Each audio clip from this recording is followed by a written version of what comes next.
फेरि पनि सबैजनालाई नमस्कार। फेरि पनि हामी दुई भाइ टक्क सानो मिठो गफर्नलाई फेरि पनि आएको छौँ। आज भाइ आज धेरै पछि तिमीलाई काम गर्दा कस्तो फिल भयो? एकदम मजा फिल भइरहेछ नि मेरो दाइ। हो ल, तिमीले कति पछि गऱ्यौ रे काम? मैले रसिया आएदेखि 5 महिनापछि गरेको, आजबाट सुरुवात गरेको काम गर्न। हो आज लास्टै रमाइलो हुँदो रहेछ गाइस होइन। आज पहिलो दिनमा 6000 बुझ्दा कस्तो भयो तिमीलाई? ल भन न। एकदम रमाइलो फिल भइरहेछ होइन। हो ठिक छ। अनि सुन न भाइ, के छ भोलिको लागि चाहिँ के छ खास प्लान चाहिँ? भोलि नेपालमा चाहिँ इलेक्सन होइन? हजुर, के छ त्यसको लागि प्लान चाहिँ? अब नेपालको जस्तो इलेक्सन भए पनि हामीहरू विदेशमा आएर अर्काको काम गर्नै पर्छ। त्यसको चाहिँ मलाई मतलब छैन। त्यो चाहिँ गर्नै पर्यो नि होइन? हामीले पठाएको रेमिटेन्सले पनि त नेपालमा हल्का केही न केही इफेक्ट त पर्छ नि होइन र? हामीले पठाएको पैसाले नेताहरूले महँगो कार चढ्छन् होइन, महँगो घर चढ्छन्, बनाएर बस्छन्। हामी भनेको दुःख गर्ने हो कि। एकदम हो ल, ठिक छ। भोलि चाहिँ तिमीलाई खास यो राजनीतिको बारेमा अलिक धेरै कुरा थाहा होइन?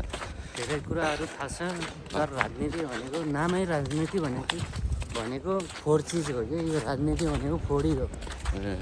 अनि के छ भोलि? यदि भोलि भोट हालेर भएपछि भोलि नै रिजल्ट आउँछ हो कि 2-4 दिनमा आउने हो रिजल्ट भन्ने कुरो? आउला नि, 1 हप्ता लाग्ला नि फाइनल डिसिजन। 1 हप्ता लाग्छ? हजुर। ल ठिक छ।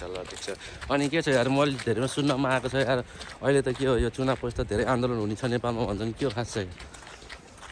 अब राजनीति हो, जे पनि हुनसक्छ। अहिले चाहिँ जे नेपाल सरकारले चाहिँ राम्रो कुरा गरे, चुनाव आउनुभन्दा अगाडि नै होइन, सबै रक्सीको पसलहरू यताउति सबै बन्द गरिदिए नि होइन? ठिक हो, यो चाहिँ राइट हो होइन।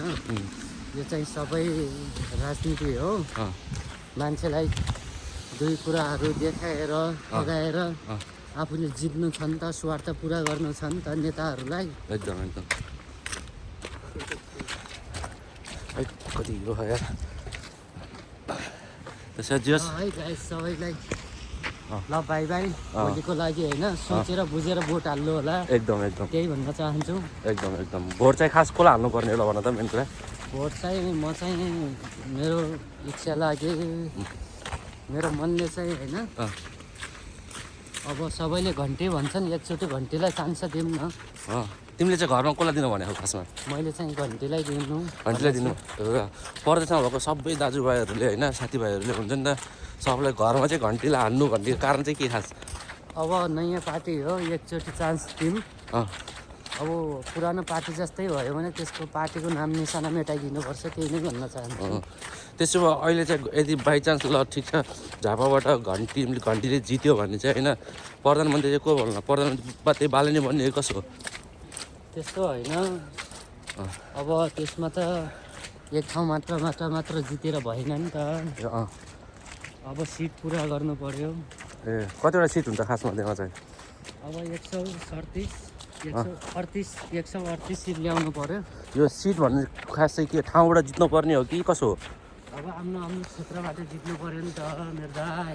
हो अनि सुन न, अनि यो के छ यो, अनि बाइचान्स मानौँ न अब बालनले होइन झापाबाट जितिहाल्यो भने होइन, खास ठाउँबाट जितेर भएन नि त मेरो दाइ। जस्तो चारैतिरबाट जित्नु पर्यो है? हजुर। ल ठिक छ। ल यति भन्दै है हामी पनि लाग्छौँ। अनि सबैले होस पुऱ्याएर एकदम विचार पुऱ्याएर होइन उस हाल्नु होला, भोट हाल्नु होला है। यही भन्दै चाहिँ ल सबैलाई नमस्कार। ल।